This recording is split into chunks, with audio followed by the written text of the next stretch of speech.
this comes to us compliments of Parks Canada's Mountain Wit is the name of the group, and they're with Parks Canada. And the play is brought to us by two actors. One is Laurie Schwartz, the lovely lady that played Miss Elizabeth Parker, one of the founding members of the Alpine Club of Canada. And the second actor today is Mr. Phillip Nugent, who, of course, has the honor of playing Conrad Kain. And it is at this point that it is a great pleasure for me to turn everything over to our dear friend, Laurie Schwartz, and she'll explain how things work.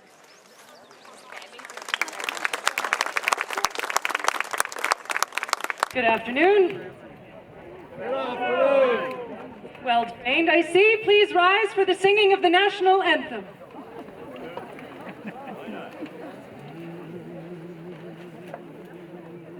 In days of yore, from Britain's shore, Wolfe the dauntless hero came, and planted firm Britannia's flag on Canada's fair domain. Thank you. You may be seated. That's a nice throwback to the past for those of you who remember the previous national anthem, and throws us back to the year 1909.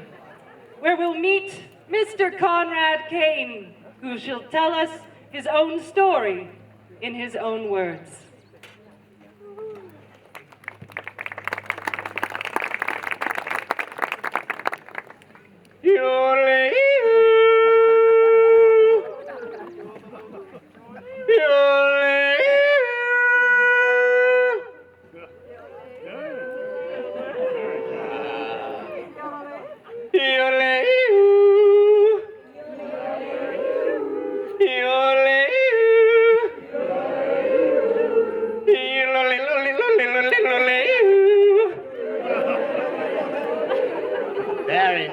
Very nice. That is the first thing you should learn in the mountains. How to yodel. At least in my dear old Austria. But these Canadian mountains, they are a little different, no? They are a bit, I think. My name is Conrad Kain. I died in 1934, a widower merely 50 years old. Many of you may find that sad, but all men die. Death is not so important after all. I lived, that is important. And what a life. The start, it was not so good. We were poor, very poor. My father died when I was 9 years old, leaving me to earn money for my mother and my 5 younger brothers and sisters. I stayed in school until the age of 14. But since there was only one teacher for over 100 students, I left being barely able to write my own name. The one place I loved to be was the Raxel, the mountain above my village of Nasswald. When I left school, I herded goats there. People from Vienna would come to the Rax district to practice their rock climbing. I scaled those cliffs to poach the chamois. That's the animal kind of like the mountain goats here in Canada. I could sell the skin and the fur for quite a pretty penny. Well, yes, I was young and foolish, stalking free of the beasts through ice and snow. And wouldn't you know, bang, I got one. I was so excited, thinking of the money this skin would bring, that as quick as I could, I started to pack it down the mountain. Well, of course, by now, it was quite dark, and the rocks were icy and slippery, and whoosh, down I went over a cliff. A tree stopped me, and when I stood up again, I slipped again and went bump, bump, bump down the mountainside. When I finally stopped, the chamois skin was gone. The seat of my trousers was gone too. I was in no mood to go looking for the skin of the animal when I was missing that much of my own. After that little adventure, I came to the proper conclusion. I sold my gun. For a man with so little education, there is not much chance for employment, except for in the stone quarries. This hard labor kept bread on our table for a few years. But I was never really happy there. In the summer, I could guide people up the Raxall for a few kronen a day. So, finally, one year, I made the decision to leave the quarry forever and make my way as a mountain guide. Dr. Pistor hired me that first season to guide him and his fiancée in the Tyrol and the Dolomites. We got on very well. And so it went for a few years, scrounging for work all winter and guiding in the summer, and saving all of my earnings I could. And yet I still seemed to have no money in my pockets. I would send as much of my earnings as I could home to my mother. Well, I earned my guidebook, my Führerbook, in 1906. With this, I was an official, professional guide. This was a good year, 1906. It was the year I met my dear Miss Amelie. Oh, no, we were not sweethearts. No. She was a well-bred lady botanist, a client, and I was a poor workman. But we shared a love for the mountains. Of that, I am certain. I wrote to Amelie often and told her things I would not confess to anyone else. Those letters became my lifeline home when I finally left Austria forever. That winter,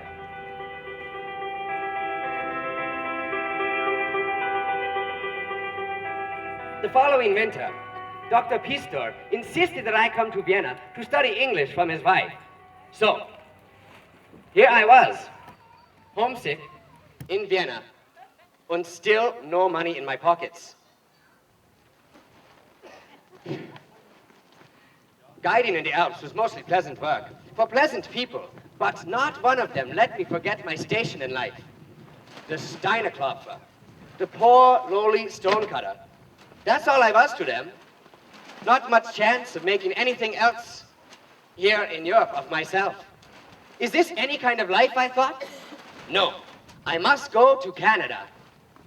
Dr. Pistor wrote to the Canadian Pacific Railway to see if they needed any more guides at their hotels at Lake Louise or Glacier House.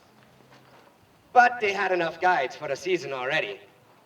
Then, lucky day, Dr. Pistor wrote to Mr. Arthur Oliver Wheeler, the president of the Alpine Club of Canada, and gave me this introduction. Conrad is a fine fellow.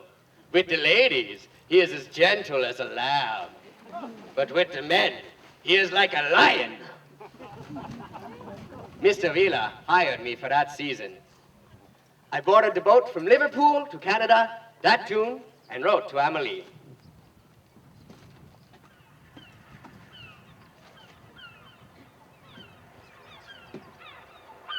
June 10th, 1909. Dear Miss Amelie, I could not get a ticket as an Austrian. I had to pretend to be Swedish. Third-class ticket, not pleasant, but the cheapest. If I can help it, I won't travel third class again. One cannot believe this rumble if one does not hear it for himself. Children are crying. Most people are seasick.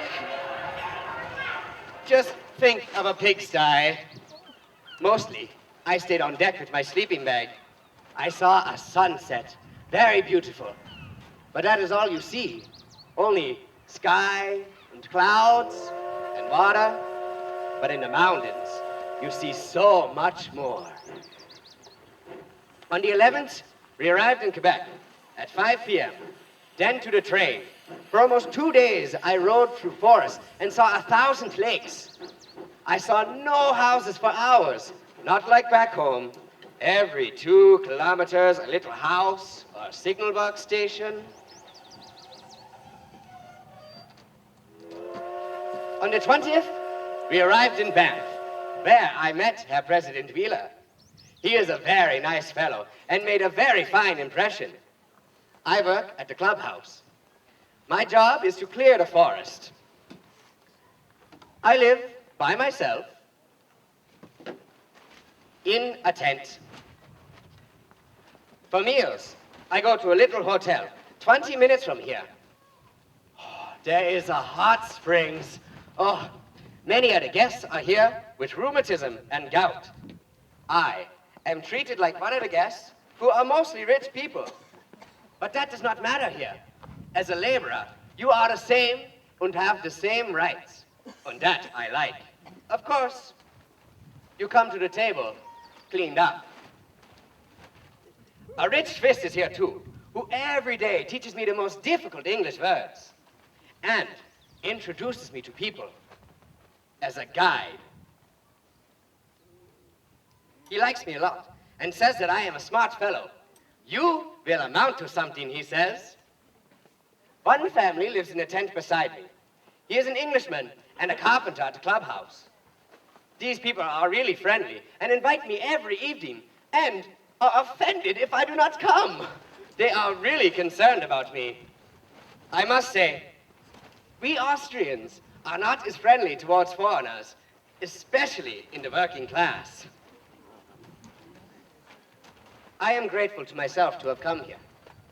But to be called Mr. at work is most strange to me. I am also Mr. Kain.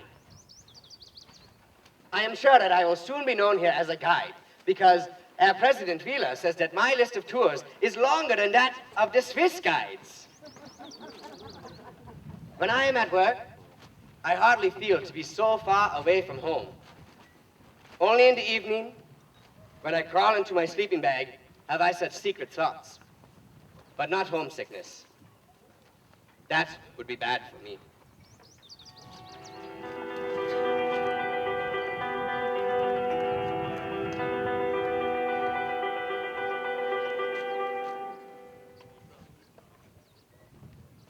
Today, I was at the hot springs, 2 hours from my tent.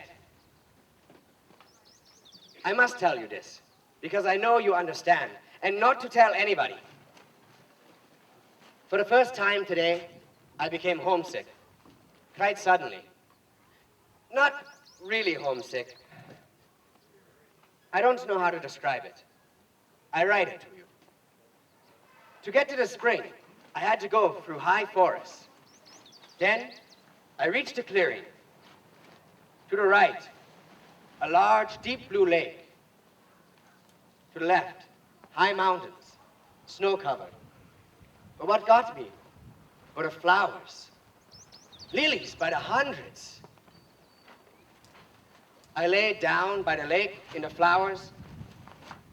I was all alone, and I thought of good friends with whom I often spoke of the beauty of nature with. But now, there is no one to share the joy with. Yes, thunder without rain. One says that the silence of nature is best enjoyed when one is alone, but not always. If someone else had been here, it would not have been so hard. I picked some flowers. I am sending you one as a keepsake. At the springs, I took a foot bath. On the way home, I avoided the popular places. Although my English has improved, it is not yet well enough to communicate to others about the beauty of the nature around us. Yes, you have to go through a lot if you want to go from a lowly Steinerklopfer to something higher in an honest way. What pleases me is that President Wheeler is very pleased with me and my work. And every evening he says, "Conrad, come, sit, enough for today." And then we smoke a few pipes.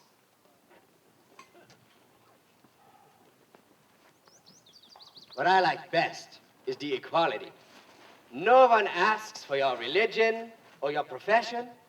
Only the lady asked me about it. But first she said, "Oh, please don't be cross about my question."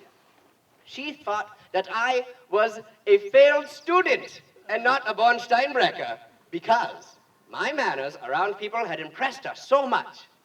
I told her about my trip and said that as a guide, I was most interested in manners because you have to deal with so many different people.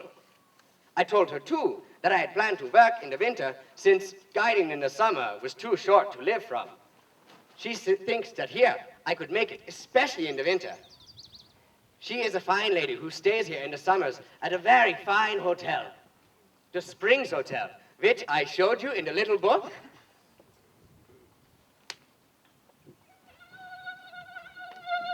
What are bad here are mosquitoes. There are millions of them. They are so annoying. My shoulders are so swollen that I can hardly work. These little animals drive many people away. The other day, the cook left because of them. Now, I have a little netting, and it is a bit better.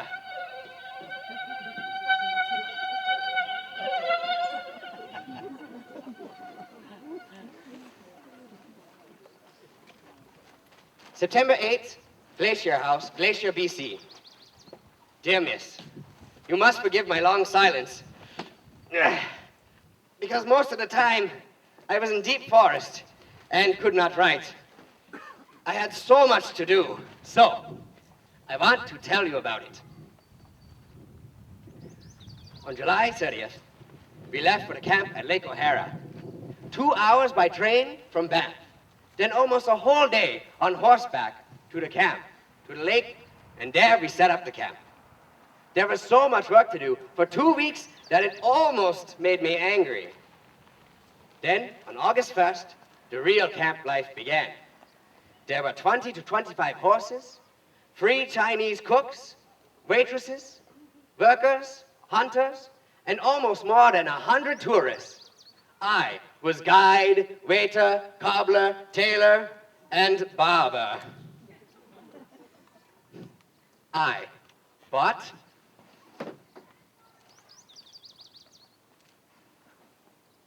a Kodak.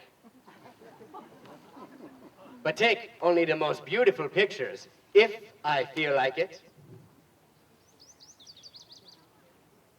I must tell you about the beauty surrounding the camp at Lake O'Hara. A small clearing. To the left and right, dense forest. Above, snow-covered mountains. Some of beautiful formations, like the Tyrol or the Swiss mountains.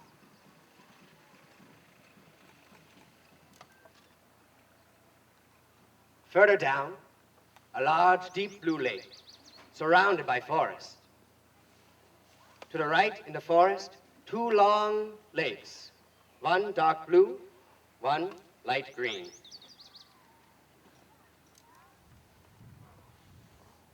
Higher up, a smaller lake, which is frozen most of the year, Lake Oasa, the ice lake. An hour further, a glacier, and in the middle, a beautiful lake. It takes 2 hours to walk around. Oh, you can imagine the sight of it. I like the Green Lake best. I often went there in the evening, sat down in the moss, so soft, and listened to the stillness of the lake.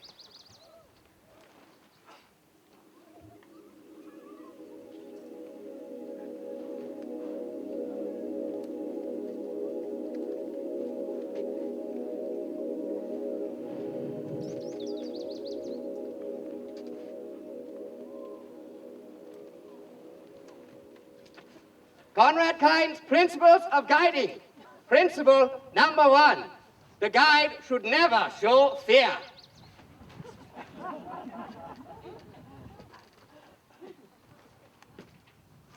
On August 5th, it was my lucky day, because on this day, I could finally show how much depends upon a guide. We were 50 people who all went up the mountain, Mount Huber, 11,000 feet. I was the last with my party and took my troop on a longer but easier path. When we got there, a snowstorm started and everybody went back. One Englishman, who also led a group, turned to me and said, "Conrad, we will go on. There is still time. We will wait out the weather." The weather got better, but the Englishmen had to go back. And one lady got sick because of the cold. Not like you would get today. I was lucky to have extra mittens in my knapsack. Otherwise, I too would have had to return. I had 3 ladies and a gentleman, and got them all up very well in spite of the fresh snow. As we were descending, an icy spot on the slope. A wind sprang up, and whoosh, away went our steps. This was not good for me, because as a guide, I could not go first in descending. I put the strongest lady in front, and slowly, and very carefully, step by step, we made our way down the ice slope.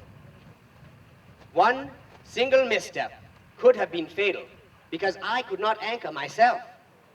I breathed easier when the last woman was over the little bergschrund. When we got to the bottom, I was worried that Mr. Wheeler would be angry with me because I did not return with the other Swiss guides. But it turned out differently. When we got there, Mr. Wheeler met us, and his first question was whether we had been on the top. The ladies all hollered, "Conrad is a good fellow!" Mr. Wheeler shook my hand with the words, "You did well, Conrad." Then they all came, more than 100 people, lifting me up and carrying me to the fire, shouting, "Hip, hip, hurrah!" Then Mr. Wheeler spoke to everyone and said, "Yes, it is like Dr. Pisto wrote to me, that Conrad does not rest until he has finished the job, if it is at all possible."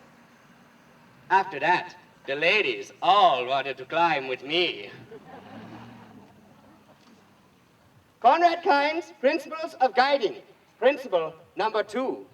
The guide should be courteous to all and always show attention to the weakest member of the party.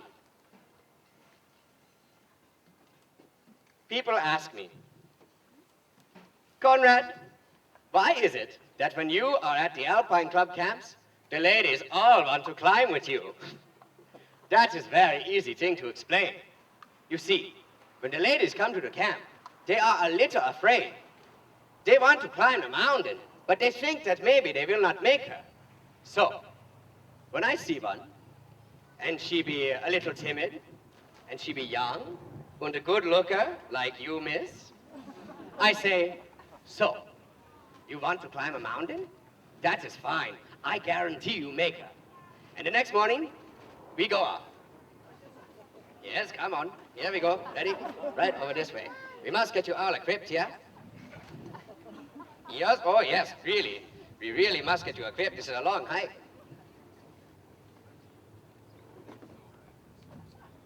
Here we go. Just around you like this.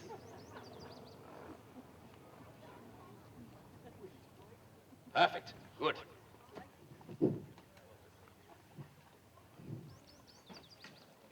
And then we go off. And we climb.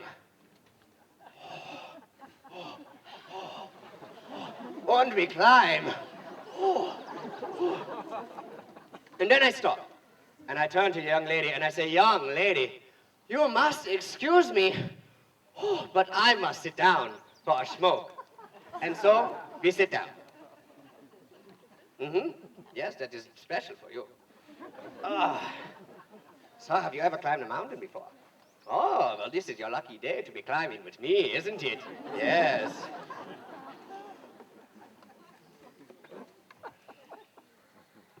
And shortly we go on again. And we climb. And we climb. When presently I stop. I pick up a rock. And I look at it. And I turn it over. And I tell the girl all the geology I do not know. And if she is still very tired, perhaps I make a little loving to her. Not like that. Let's get this rope here. We must tie you in for this next part of the mountain, as it's a very tricky spot and we would not want anything to happen to such a beautiful lady. Arms out. There we go.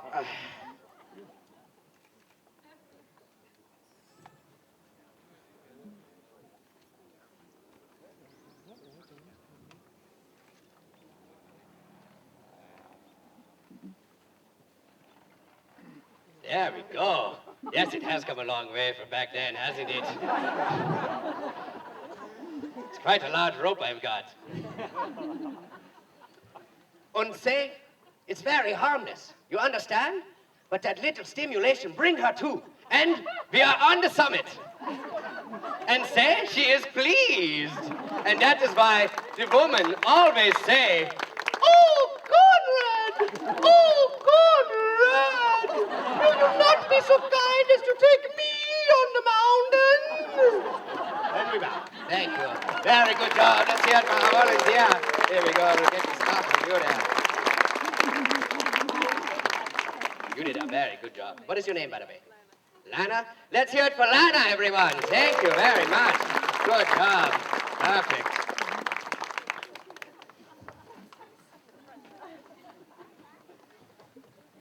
Dear Miss Amelie,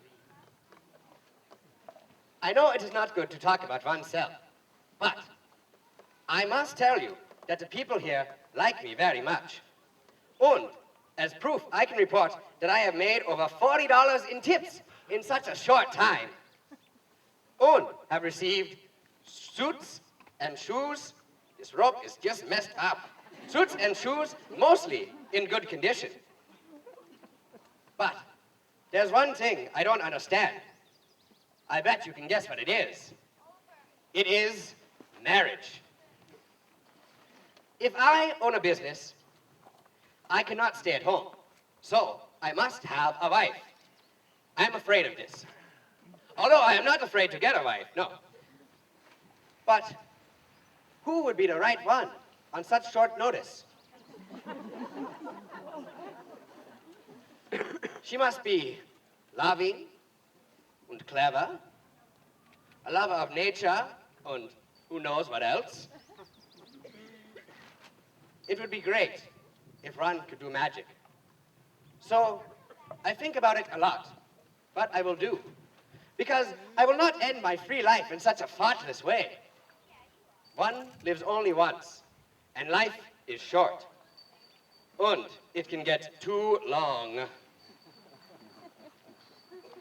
I spent my first winter in Canada working near Fort Saskatchewan on a farm. A German family there wanted to marry me off to their daughter. Well, I thought of my life in the mountains. And then I thought of a life on that flat farmland.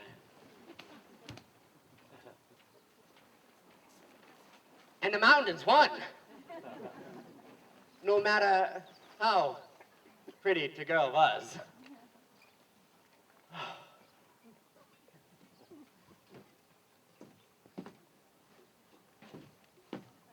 Conrad Kain's Principles of Guiding. Principle number 3. The guide should be witty and be able to make up a white lie on short notice and use it in a convincing manner. This one time, in the old country, I climbed with a woman. And some women can be very particular. You know. And this woman, she given me her sack.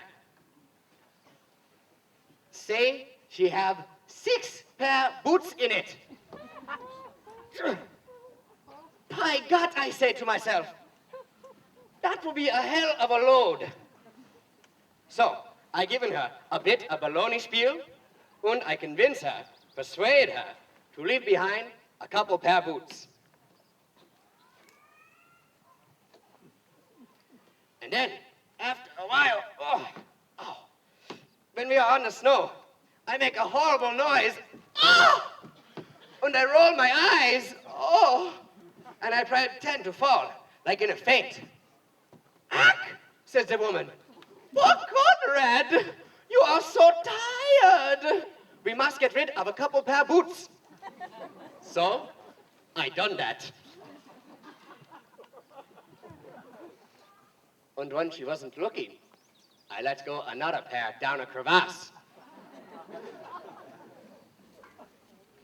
And finally, when we are at the hut, the only pair of boots we need in the first place is in the sack.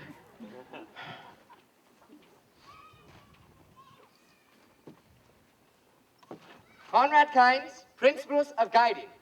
Principle number 4. The guide should know when and how to show authority, and when the situation demands it, should be able to give a scolding to whomsoever deserves it. After my success at the Mount Huber Lake O'Hara camp, the Swiss guides present did not take part in the felicitations. When I returned to the sleeping tent, one of them said to me, rather gruffly, in his own dialect, "Well, they thought an awful lot about you today," and began to grumble that such a trip was a stupidity, and that in his home, no one went out in such weather. And I replied to him, "Well, if I had not met with even greater storms in Switzerland, I would not be able to say very much about the dangers of the mountains." And he, "Oh, and what do you know about Switzerland?" And I know Switzerland, your home, better than you do, and certainly have made more sense there than you. And when he still looked unbelieving, I hunted up my guide's book and I threw it to him. After he read it, he found the truth behind my assertions. He approached me pleasantly. "Don't be angry," he said, "but you look much too young, and one can hardly believe that you have traveled so much." We shook hands and were friends. Summer came, and I did some surveying with our President Wheeler, and then wintered in Banff in 1910. Winter was long and dull in the little town because tourists only came there in the summer then. So, to amuse myself, I built a ski jump at the base of Tunnel Mountain. Many people shook their heads at this foolishness and said that the only way to travel in the winter was with snowshoes. But the children all thought it was great fun, and they all wanted to try it too. I am not making it up when I say that those first days of jumping off the base of Tunnel Mountain led to the big ski resorts you all know and love today. We started a little club, and those first children who grew up at the Banff Ski Club went on to search for the greatest runs in these mountains. They started skiing at Mount Norquay, Lake Louise, Sunshine, Marmot, before the lifts were ever there. So, I said to the Canadian Pacific Railway fellows, they should promote winter sports in the Rockies. They said sure, and made some nice posters with skating and skiing. The following summer, I went to Jasper for a big trip of surveying with our President Wheeler at Yellowhead Pass and Moline Lake. One of our horsepackers was Curly Phillips. We spent that first winter together of 1911 trapping furs around the Jasper area. Phillips told me about going up Mount Robson a couple years before with Reverend Kinney. He said that they were caught in a snowstorm, and he was sure that they had not reached the true top. So, the tallest mountain in the Rockies was still unconquered.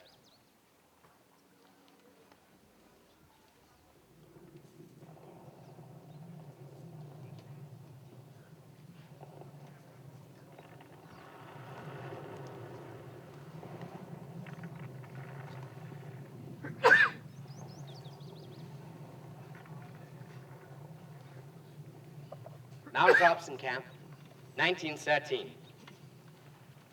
July 30th. Today we started climbing on Mount Resplendent. 2 gentlemen and a lady. I took along extra blankets, since in the evening I expected 2 gentlemen for the 31st. The whole trail on Mount Resplendent we had fog, and in bad weather we reached the top at 1 p.m.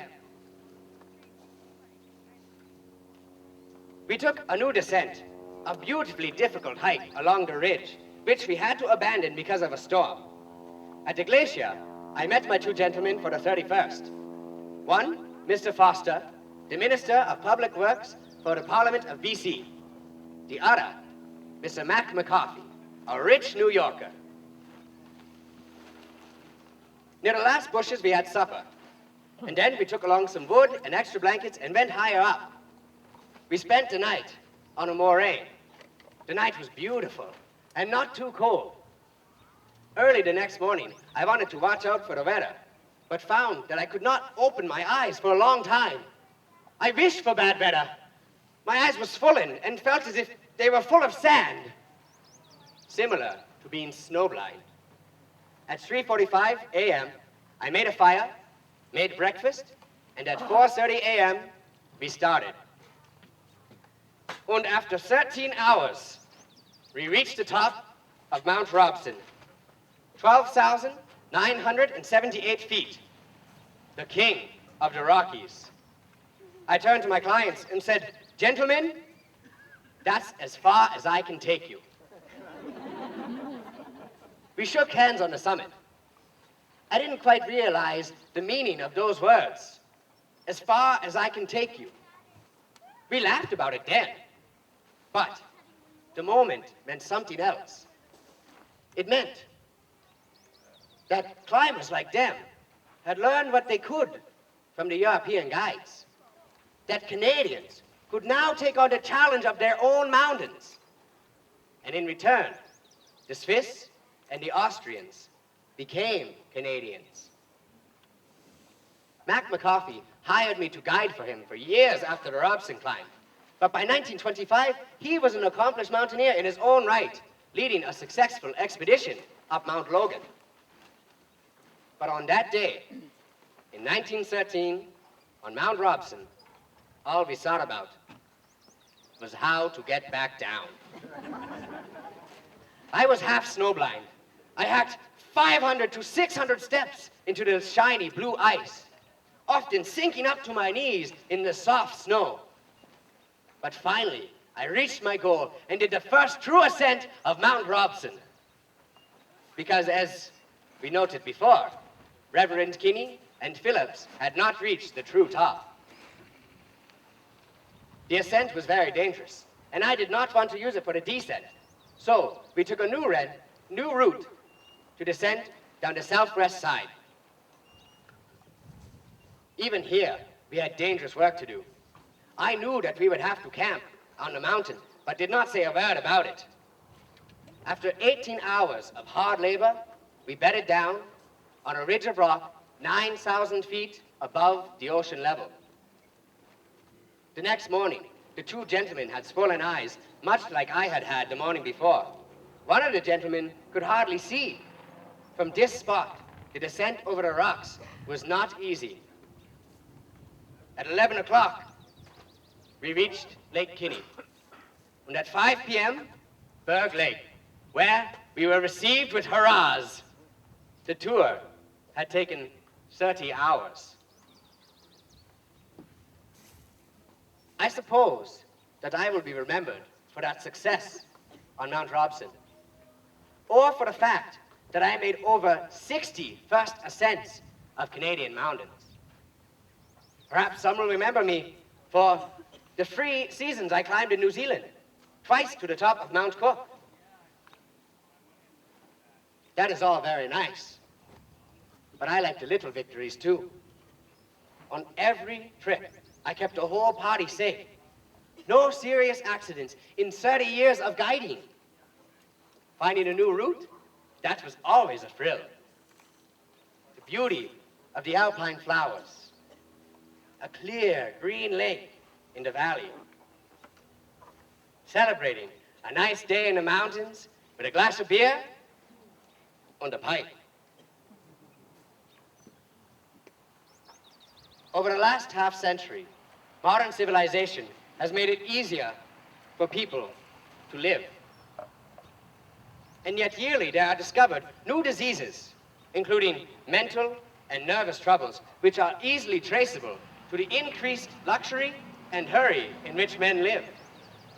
For me, a man of the wilds, there is only one explanation: that man is drifting away from the life that the nature meant him to lead.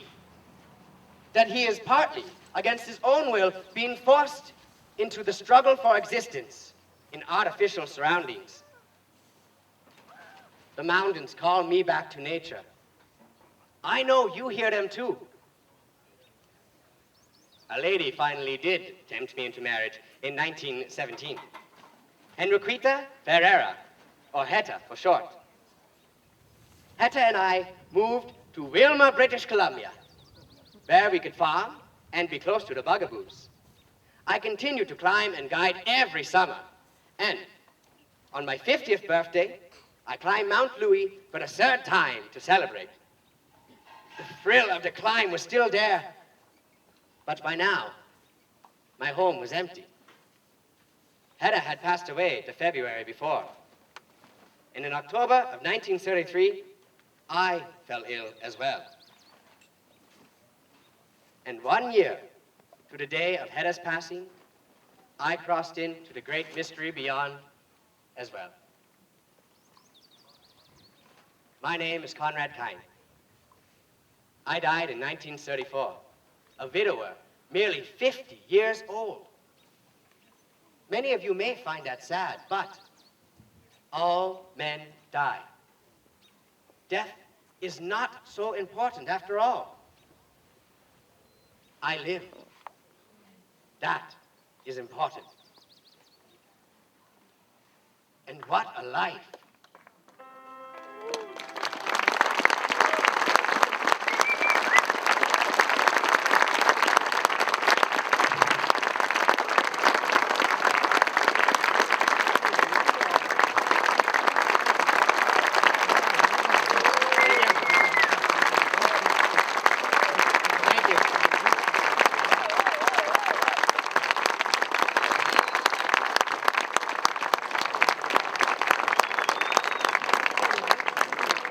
Conrad was a little lad.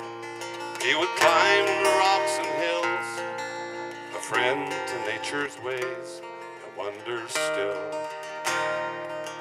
And the mountains, they were home to him, and we know where this would lead. We didn't know he'd be our favorite mountaineer.